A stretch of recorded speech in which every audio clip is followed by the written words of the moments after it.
Rhea Ripley just made a huge confession, so we'll see what that's about. We'll also get into the latest with Cody Rhodes, Seth Rollins, and more. Starting things off with Cody Rhodes and his new comments about one of the most frustrating and lingering storylines in WWE. And that's, of course, everything related to The Rock's final boss persona. The Rock returned in 2024 to give fans the long-awaited singles match against Roman Reigns. But when fans rejected the dream match, they pivoted, and that was the birth of The Rock's final boss persona. A ruthless heel authority figure that was absolutely mad with power. The Rock even labeled the final boss as the greatest heel pro wrestling has ever seen. And that early 2024 run by The Rock truly was great, especially as a last-second pivot as well. But the reason why the fans turned against this program and everything The Rock was up to was just because we just kept getting left hanging dry with zero payoffs time and time again. The Rock's early 2024 run was pretty much focused around The Rock versus Cody Rhodes. So much time was spent there teasing that match. Even on the Raw after WrestleMania, they doubled down on that idea again and had The Rock literally verbally say aloud that his story with Cody Rhodes was just the beginning, leaving that story on a massive cliffhanger, but seeming like something they'll undoubtedly revisit. That was followed up several months later by the one-night-only appearance from The Rock at Bad Blood 2024, which fans still joke about because it was the most meaningless return and appearance. That was then followed up by another brief return run from The Rock in early 2025 that saw him finally pick things up again with Cody Rhodes. But now from the perspective of him wanting Cody to give him his soul, sell out, and become a corporate champion. That went on for a few weeks before the John Cena heel turn took place, and The Rock turned into a magician and disappeared off the face of WWE TV since March 2025. So that's why there's a little bit of sour feelings right now from parts of the community in regards to any future returns and appearances from The Rock. Everyone loves him, his segments are always must-see and great, but this whole act of returning, teasing several major matches as if they're gonna happen in the imminent future, and then disappearing again for several years and leaving everything you teased hanging in limbo is what fans are so sick of at the moment with The Rock. It's like they're hanging the carrot right there over the audience's heads. We see it, we know we want it, but they have no intention of ever giving it to us. They're just using it to tease us and keep us going, it seems like. So that's the main issue right now with The Rock, and why fans are starting to not even invest any thought into future WWE appearances from him. Just look at all the time they spent building up Cody Rhodes versus The Rock in 2024 and 2025. And all for nothing, because it doesn't seem like a match has taken place there at all.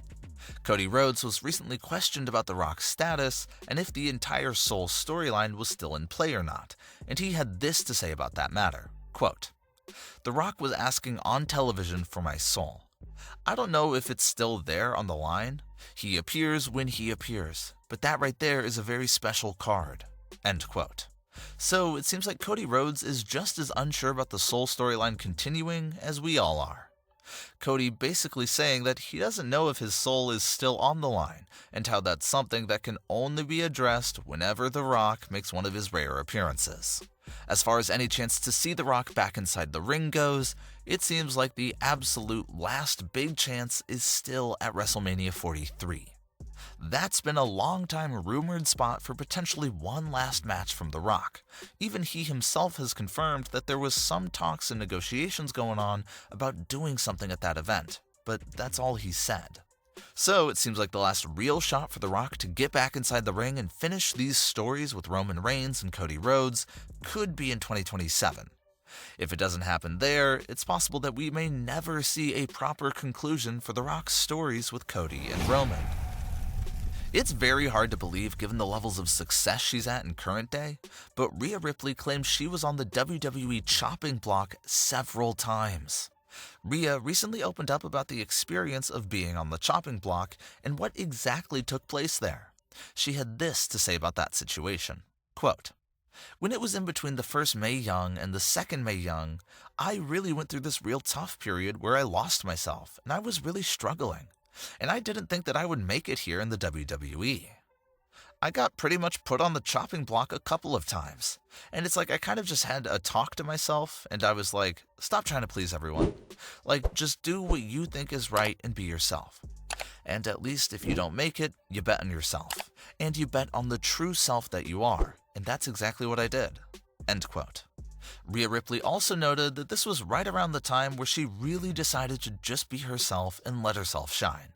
Her presentation and appearance in those early Mae Young Classic matches was Rhea trying to fit the mold of what she believed WWE wanted her to look like and be like. But she quickly noticed that instead of making her stand out to WWE, it was instead constantly putting her on the brink of being let go by the company. That's when Rhea Ripley stopped trying to fit the mold of what she believed they wanted, and she decided to just stop caring and be herself. That's when she cut her hair, started getting more tattoos, and fully changed her ring gear to darker tones and colors. And as everyone knows, that decision by Rhea Ripley worked out extremely well in her favor. It made her unique, and being her true self really put her on the map in a big way, and she absolutely took off to being the major star she is today.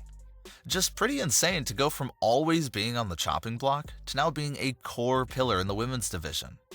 So a nice story there by Rhea Ripley that can serve as a life lesson for anybody in any type of situation. Don't worry or try too hard about trying to fit a mold, because maybe what will bring you success is letting go and just being yourself. Seth Rollins recently returned as a babyface and is now coming after the Vision. But prior to this return, Seth had fully turned heel in 2025 and was leading the Vision with Paul Heyman, and they were doing a lot of evil and crazy things together.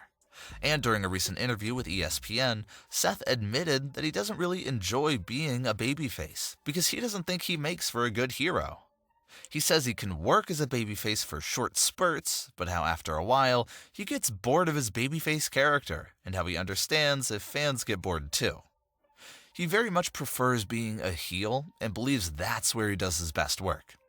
He had this to say about that, quote, "I much prefer being a bad guy. I think it suits me better. Most of my favorite moments are being a piece of trash." End quote. As of this very moment right now, Seth is still a babyface, but we'll have to see if he gets his wish to turn heel again deeper into the future. But what are your thoughts on today's stories? Leave your comments below, don't forget to subscribe with all notifications on, and leave a like if you enjoyed. Thanks for watching, guys.